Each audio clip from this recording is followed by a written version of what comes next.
Guest is the greatest, in my opinion, general manager that WWE has ever had. He is a WWE Hall of Famer, the former president of WCW, Mr. Eric Bischoff. How are you, sir? Great to be here. I've been looking forward to this. Thanks, brother. Thank you. I appreciate you taking the time out. You know, I know you're a very, very busy man, and I just wanted to talk a little bit about wrestling with you. I look forward to it. So I spent a minute or two in the wrestling business. So I would have something to say. I'd say so. Ever since I was a little guy, I've seen your face on national television. I hear that a lot. You know what's funny, man, is when I hear it, when I hear it from young people, it's kind of like, well, that's cool.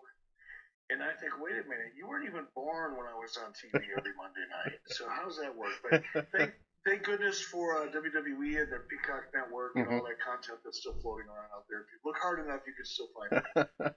So mainly what I cover is the developmental aspect of some stuff, and I'd like to talk a little bit about the power plant, if you don't mind. Sure. Was there any ideas that you had during your time at WCW for the power plant that may have not come to fruition? Not really. The power plant really pre-existed my move into management. It was there when I got there, so to speak, as ultimately when I became president. And it was born out of the fact that, back in the 90s, the independent wrestling scene was not nearly as vibrant as it is now.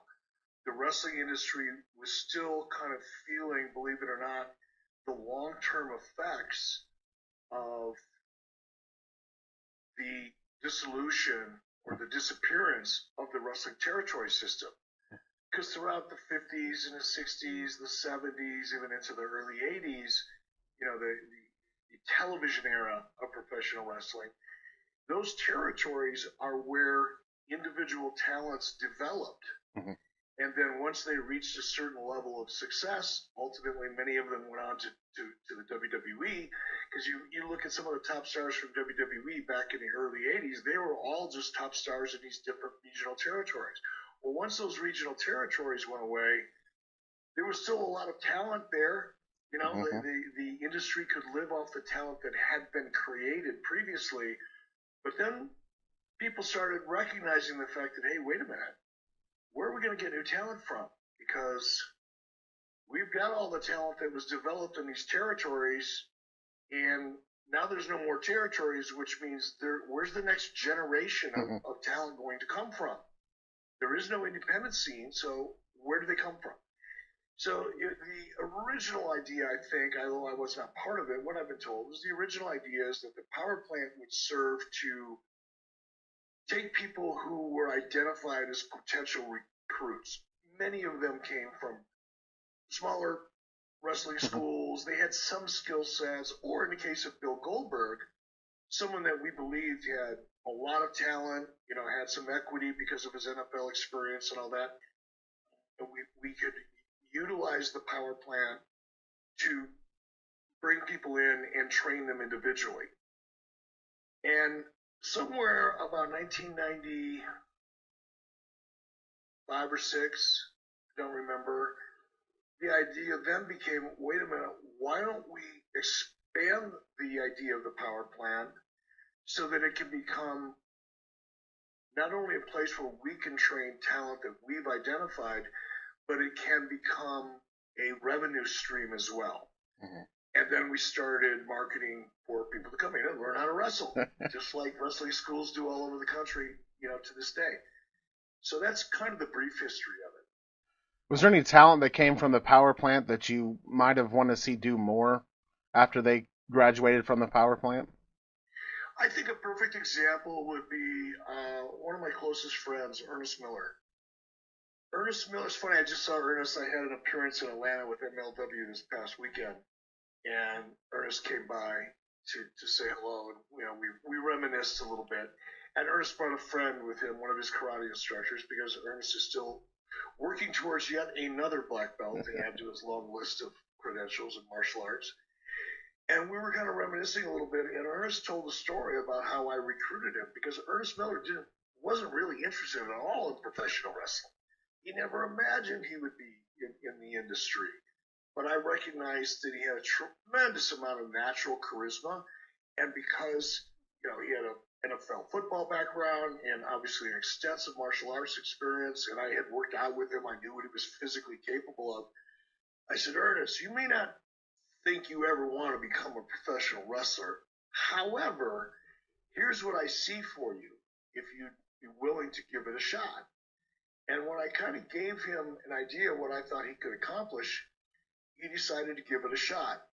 And Ernest, if he would have come along 2 to 3 years earlier, Ernest could have been one of the top stars in WCW by 1997, 1998. But as it was, by the time Ernest came in, and unfortunately, WCW started to decline. We had all the issues that everybody already knows about starting in about 1999. Ernest was just coming into his own at that point. He'd been out there in the ring and had a lot of matches. He was getting comfortable with TV time. He was getting, his character was blossoming. But that didn't, he was peaking out about 1999, which is the worst time in the world to peak out in WCW because the business was going downhill. Mm-hmm. So I think if timing would have been different, Ernest Miller coming out of the power plant after about a year or two on TV, 3 years on TV, I think he could have been a much bigger star than he ended up being. And he was very successful, don't get me wrong. But he could have been much more successful if he would have just come along a couple of years earlier. So when when they were in the power plant, were you hands-on with that? Did you know when you wanted someone to come up, or did they let you? No. I recognize, I know what my strengths are, and I recognize what my weaknesses were. I never trained in the ring. I never performed as a wrestler on television. It is an art form. It is far more complicated than people think it is, at least if you want to be really good at it. It's no different than becoming an actor. Can you go take acting classes somewhere and go get a part in a local play? Sure, that's fun. But in order to make it to that next level, right, in order to become a star, it's a whole different thing. Mm-hmm. So I left teaching that art and managing that whole process to people who had far more experience than I did. So hopefully I would try to put the right people in positions underneath me, so to speak, and they would make the right decisions. They would recruit the right talent, and if they felt somebody was ready for TV, they would reach out to me or Kevin Sullivan or Terry Taylor, and we'd start taking closer looks at them. Would there have been anybody else you would have added to that training staff down there? Oh, I'm sure there are. I've never really thought about that too much. I mean, we had an eclectic group of trainers down there. I think, in the very beginning, I think perhaps Jody Hamilton, who ran the power plant, and his team, Sergeant Buddy Lee Parker being one of them, I think they put a little too much emphasis on proving how tough you are and paying your dues, mm-hmm. as opposed to really looking for the potential that talent had. Their approach was, we're going to see how tough they are, and if they're tough enough, then we'll spend time with them. If they're not tough enough, we don't want to waste our time. Get that. That's some old school thinking, and I get it, and it's not that it's not valid to some degree, but I think if you really want to find the very best that's out there, there's a better approach. And I was just down in the Performance Center, WWE Performance Center, about a month and a half ago, and what's going on there is exactly what I'm talking mm-hmm. about. They're recruiting blue chip Division I gymnastic athletes, women's volleyball athletes, obviously, amateur wrestlers, gymnasts, all of the above. They're recruiting top level athletes who they recognize as having personalities mm-hmm. that perhaps can be molded, and they're training them in a very, very sophisticated way. And I'll give you an example of what I mean. I was standing when I first got to the Performance Center, and I hadn't really been in the Performance Center, right, before. It was my first time, my first visit there. I was obviously very impressed, and they took me into the area where all the rings were, and there was, tons of people in there working out, different levels of experience and all that, doing different things. And Jeremy Borash, who's a big part of it, the Performance Center, walked me over to one of the rings, and there was like, I don't know, 8 or 10 young men and women in that ring, and all of them were taking turns working out, some of them working together. Sometimes there were 4 or 5 in a ring, sometimes there were just 2. They'd kind of cycle in and out based on what they were doing. And I'm watching, and there was one point where there's like 4 or 5 in the ring, and they're just whipping each other all over and doing, leapfrogs and drop downs, drop kicks, and fast and precise. I mean, really crisp looking stuff, right? And I was so impressed. I said, Jeremy, man, how long have you been training this crew? He said, this class has been here about 2 weeks. I said, what? Yeah, 2 weeks. And now, granted, their skill sets were probably limited to what I saw at that particular time. But if that's any indication of what that talent is capable of learning based on how they're being trained and taught, I think we're going to be seeing a lot of great talent coming out of the Performance Center. We've already seen a lot of great talent come out of the Performance Center. I think you're going to see waves of it as opposed to individuals here and there every now and then, because they've got some great talent in there. Would you have any interest in working in that developmental system full time? Full time. my heart would, but the rest of me would. My brain would talk myself out of it. Would talk my heart out of it. There's a fair amount that I miss about the professional wrestling industry, and working with talent, directing talent, especially when it comes to mic work and their character and all that. I think I have a lot to offer in that regard. But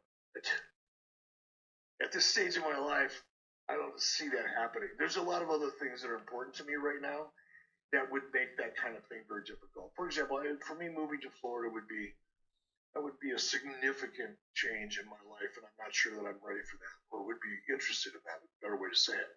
I know I'm not ready. I'm not sure I could be convinced it's a good idea for me, even though it would be a great opportunity. It's just 20 years ago, absolutely.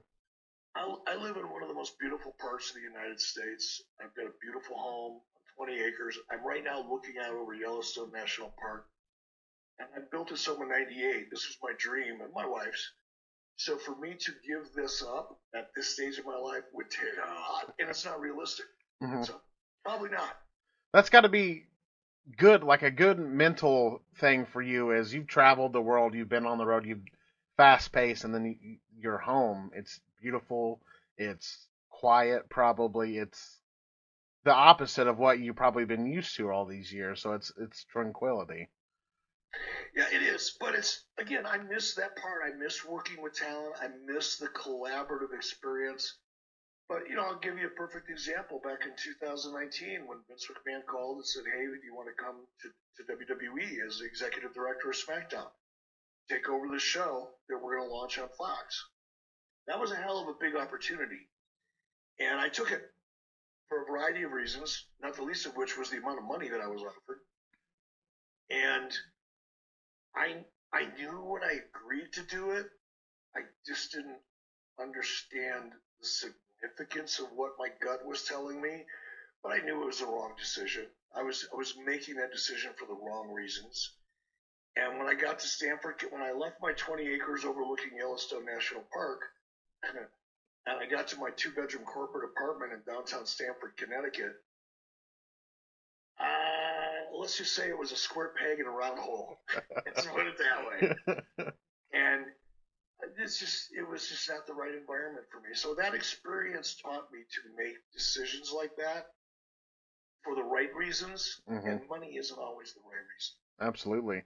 So doing these appearances with NXT and going down there, that's something you would be open to, just not as a full time. No, if I could, if I could create a world where I could go down for hell, even a couple of weeks at a time, and then come back home for a few weeks and go back down. And sure, but that's not realistic, right? Nobody's going to pay me to do that, and I wouldn't expect them to. So, yeah, it's possible, but not likely. Do you feel that the wrestling business is missing something by not having, people like the pedigrees of Vern Gagne in it anymore? No, no. Look, Vern was amazing during his era. Mm-hmm. Vern, in many respects, was on the cutting edge of professional wrestling in his era. But the philosophy and the psychology of guys like Vern Gagne and Bill Watts and, even Jerry Jarrett, guys that were successful in the 60s and 70s Mm-hmm. and the 80s, just there's no place for it. And what they brought to the table, obviously, was a passion for the business and an understanding of the business as it existed during their era. And obviously, the art, Vern, you look at the number of people that trained under Vern. Vern wasn't just a promoter like a lot of those other names that I mentioned to you. Vern was a trainer as well. He had his own version of the Power Plant long before the Power Plant and way before the Performance Center of WWE. And he was recruiting and training high level talent, like Vader, Ric Flair, Mm-hmm. Hulk Hogan, and so many others. Although he didn't train necessarily Hulk Hogan, Vern Gagne, if you listen to Hulk in some of his interviews, you'll learn that Hulk really gives the majority of the credit for the character of Hulk Hogan, not for the name. That was Vince Sr. But Vern really taught Hulk how to become the character Hulk Hogan. And that takes a specific skill and knowledge and experience, but the Performance Center has a ton of that. There's some great instructors there. And I'm sure there are wrestling schools around the country. Mm-hmm. Tom Pritchard, another great trainer that has a lot of those same skill sets. So I don't think there's any lacking within the industry because those old school guys are no longer here. Mm-hmm. Because a lot of what they've taught, for example, Vern Gagne taught me how to do play-by-play and how to stand up and do interviews. The Mean Gene spot. Well, that's when I coach somebody, I'm passing that along. I have my own spin on it, but essentially, fundamentally the same thing. Mm-hmm. A lot of people tell you their favorite WCW moments. Is there any moments that are close to your heart that maybe you're proud of that doesn't get talked a lot, or talent you've worked with that gets overlooked? Because I just feel like everyone's always tells you like the same couple of guys, and a lot of people get lost in that shuffle. So what's some special moments and memories for you personally?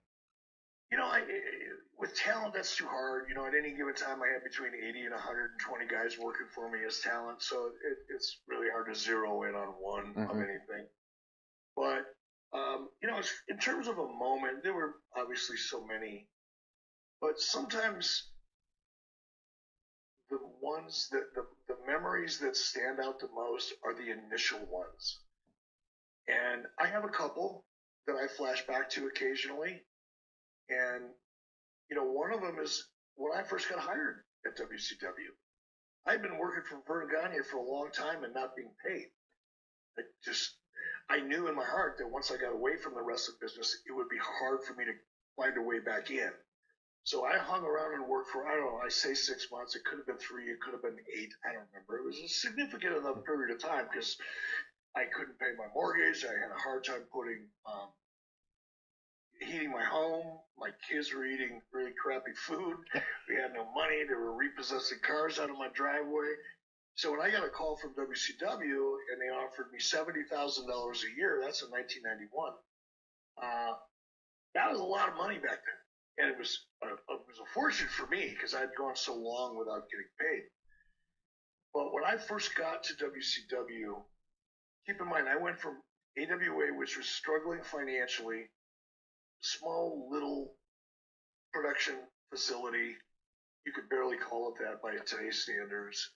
And then I got to Turner Broadcasting, and I'm walking around my first day in a job, and there's CNN Center over there, and there's it's like it was so big. that it took me about a year before I started feeling like I belonged there. And that was one. And then the first Nitro, because there was a lot at stake. There was a lot of pressure on me to make that work. Ted Turner giving me 2 hours of prime time on TNT was unheard of at that time. And as big as the opportunity was for me, so was the risk. Because had it failed and not met Ted's expectations, my career was pretty much, it would have been over, but it would have been stunted, to say the least. So that pressure was real. And the fact that it was a live show, and you always kind of feel like you're flying without a net anyway on a live show, so your adrenaline is up, cortisol's coursing through your veins, it's like fight or flight, right? Like the tiger's chasing you back in prehistoric days. So I felt that the lion chasing me that night, and then that scene when Lex Luger came out, surprised everybody. I knew at that moment, I didn't know how big Nitro would become, but I knew it was going to be successful. Because we pulled that off really well. And that was a pretty big moment. I would say so. I'd have to agree. And I always enjoyed watching, the back and forth and seeing what was going to happen on each show. And I always enjoyed, when you were on commentary and when you would come out and the NWO stuff. And then it just seemed like you weren't afraid of nobody or anything. And this was going to make good television. Well, because I didn't really have much to lose, right? It's WCW was such a distant number two. I wouldn't even tell anybody we were the number two wrestling company. Like, that was no badge of honor for me, because the distance between WWE or WWF at the time and WCW, it was such a wide margin that it actually was embarrassing. So I never claimed to be the number two wrestling company in the world, because it was comical for us at the time. But when you're in that kind of a position, and I had somebody like Ted Turner who was giving me some runway to try to make it work, at that point, you got nothing to lose. All you can do is win if you keep pushing. So I kept pushing, and I wasn't afraid. There was nothing I was afraid of, professionally. There's no idea I wouldn't try, for the most part. So yeah, it was a fun time. It was a fun time to be an entrepreneur in the wrestling business, because that's really what I was. I didn't have any experience. I was never the president of anything before. I never was part of a corporate company before, a corporate environment. I'd always been either self-employed or an independent contractor. So for me to come in and be the president of a division of Turner Broadcasting with over 100 employees and over 100 amateur wrestler or professional wrestlers under contract, was kind of a big deal, and I was learning on the job. I don't think that could happen today because of the way corporate structures are, and the fear of failure. Big corporations, even in the media company, in the media business, which is really unfortunate, because the media business is driven by creativity.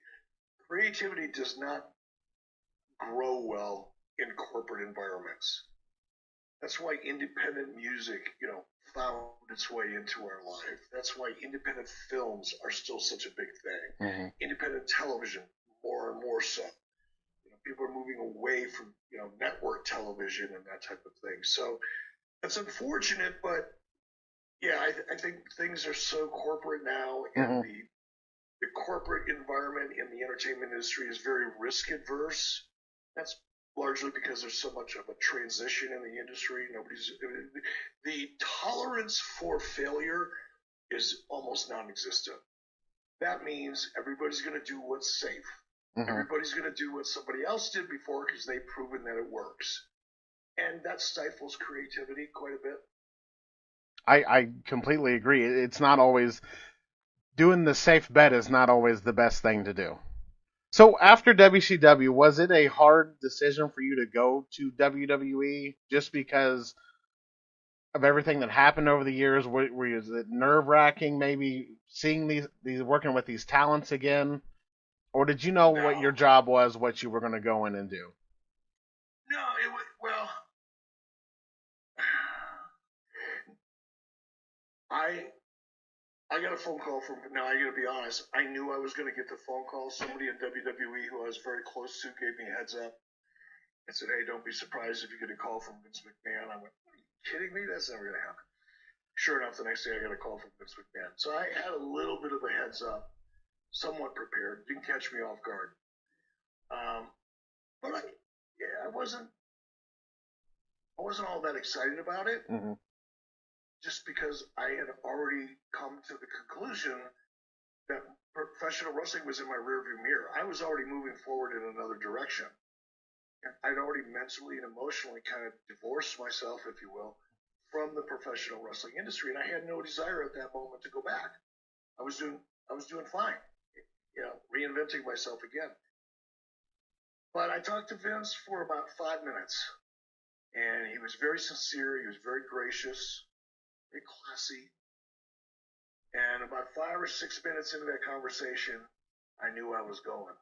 Before we even talked about the deal, Mm-hmm. before he even told me exactly what he wanted me to do, he's one of the best when it comes to charming, the charm factor.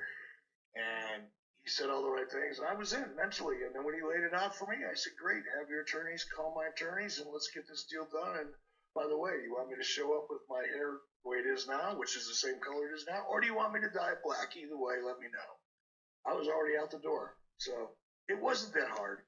I didn't think at all about how talent was going to react. So much of my relationship with individual talents, 70% of it is bullshit. It's not even real. Mm-hmm. It's narrative that a couple people started, or the dirt sheets started. Mm-hmm. All that. There was a couple guys that I knew, I probably would never get along with and didn't want to be in a room with.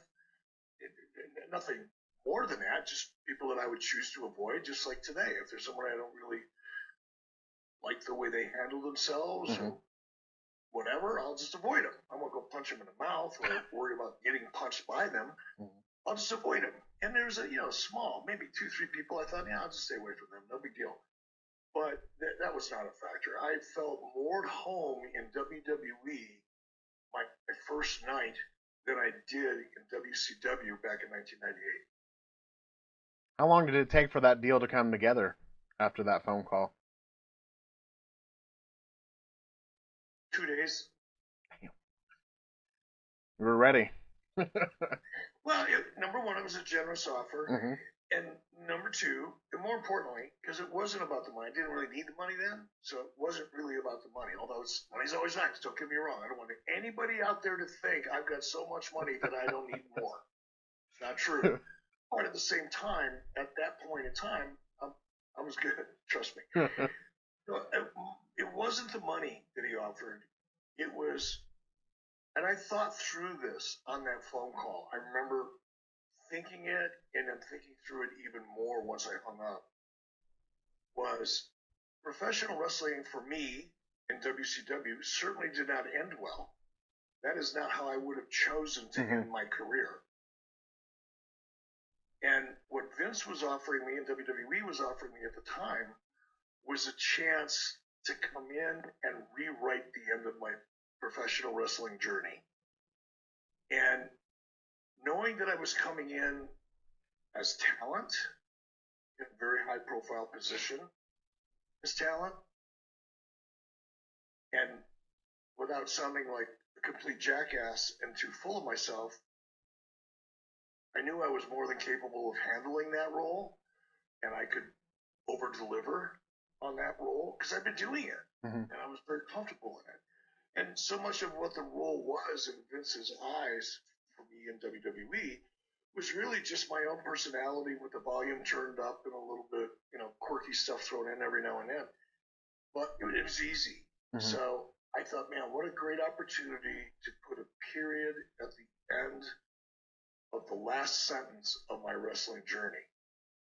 Because I knew I'd do well, and I knew I'd have fun. I'd have an opportunity to work with Kurt Angle and The Rock and Steve Austin. I ended up wrestling in a main event in No Way Out with Stone Cold Steve Austin. I mean, to be able to have a chance to work with people that I never worked with before, and especially people at that level in WWE, was like, how could I not get excited about that? Was there anything you would have liked to have done differently during that chapter before it was over? Nope.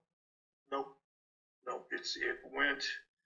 It far exceeded my expectations. I don't think Vince expected me to stick around for more than 6 months or a year. I didn't think I'd be around for more than a year. I looked at it as a short-term gig. I didn't look at it as a career. I just look at it as, all right, I can come in, I can have some fun, I can do a good job, I can be out there on TV in the biggest stage in the world, and I can put that period at the end of the sentence my own way. But I thought maybe a year tops, and it ended up lasting whatever. Well, I don't even know what it was, 4 or 5. I've seen you do a couple appearances at conventions and podcasts. How much longer do you think you'll do stuff like this? Do all these appearances for these companies and conventions, and what's it like being able to see people that you probably haven't seen in years that maybe the WWE wouldn't bring back or do or for an appearance or anything? Look, it's always fun. Like I ran into Ernest Miller last weekend. It's always fun to run into people you haven't seen for a long time at a convention or an autograph signing, people that you've worked with, 20, 30 years ago. Yeah, it's always nice. I really, well, you asked me how long am I going to keep doing this until it's not fun. Once I get to the point where I don't enjoy it, then I'll definitely stop. But I kind of dig it. I like doing a podcast like this just because I like doing a podcast with somebody who's starting out or eager about the business or already doing it but wants to kind of maybe take that next step. And if there's anything I can do to help that, I love doing that. It makes me feel good about myself, to be honest. It's kind of selfish in a way because I like doing things that make me feel like I'm giving back or I'm contributing in any way, shape, or form. And that's what this is, or that's what going and showing up at a local promotion. That's why going to MLW this past weekend. That's why I did that. And I have the added benefit of having a good time doing it. And I still get to go out there and perform in front of the crowd and, scratch that itch to whatever degree it needs to be scratched to go out there and, put on a show and be a performer. So right now it's really fun. If it stops being fun, there you go. That'll be your answer. But I don't know when that'll be, to be honest. Do you have any upcoming appearances? Yeah, I'm going to be in Wisconsin this weekend. I'm going to be in Portland, Oregon the following weekend. I don't have any of the event information here, unfortunately. But, yeah, I've got 2 more appearances this month. Well, what have I got for March and April at this point? Let me ask you one final question, sir. And that is, if you had any advice for anybody getting into professional wrestling, what would it be? Well, it depends on what role. If you're talking about becoming a professional wrestler, look for a school, look for a trainer that has credibility, somebody that's actually been there and done it, not somebody that knows somebody that knows somebody that did it. But I'm talking about somebody, Booker T, for example. He's got his own wrestling school, and there are really good trainers out there that also have access, like Booker T does, for example. Dustin Rhodes and Cody Rhodes and the Rhodes Wrestling Academy. You got to make a commitment. If you go to and look, I understand not everybody can make a commitment to pick up and move to, the Rhodes Academy or anywhere else. It's tough. I get it. But if you really want to make it, it's kind of what you got to do. And you go where you have the most likelihood of getting attention from people that can actually matter. So if I was a young performer right now and I wanted to break into professional wrestling, I'll be honest, the direct pipeline would be, WWE and the Performance Center. That's be my first stop or first attempt. And if I couldn't make that work, then I'd be looking at guys like Booker T. I'd be looking for guys like Tom Pritchard. I'd be looking for some trainers out there who have legitimately put guys in at the top roster levels in WWE. That's what I would do. And that's like, I use the example of musicians. Anybody can pick up a guitar and take guitar lessons. But about 0.5% of everybody that has that potential will become like an Eric Clapton level. Mm-hmm. Same is true in wrestling. Such a small percentage of people become The Rock, or Ric Flair, or Steve Austin, or John Cena, Cody Rhodes, CM Punk. You name guys that are at the top right now. And then you look at all the people that have tried to get to that spot. It's very, very difficult. So you want to increase your odds as much as you can. And that's why I say go to people who have legitimate experience and access. Where can people reach out to you at? I'm on Twitter, man. I'm on, I call it Twix, just at @ebischoff. Well, Mr. Bischoff, I just want to say thank you for taking some time out today. Thank you for what you've done for professional wrestling and what you continue to do. It's been an honor to be able to watch and grow up all these years, watching you perform, sir. Well, thank you very much, and thank you for the invitation. If there's ever anything that I can do, please feel free to reach out. You got it.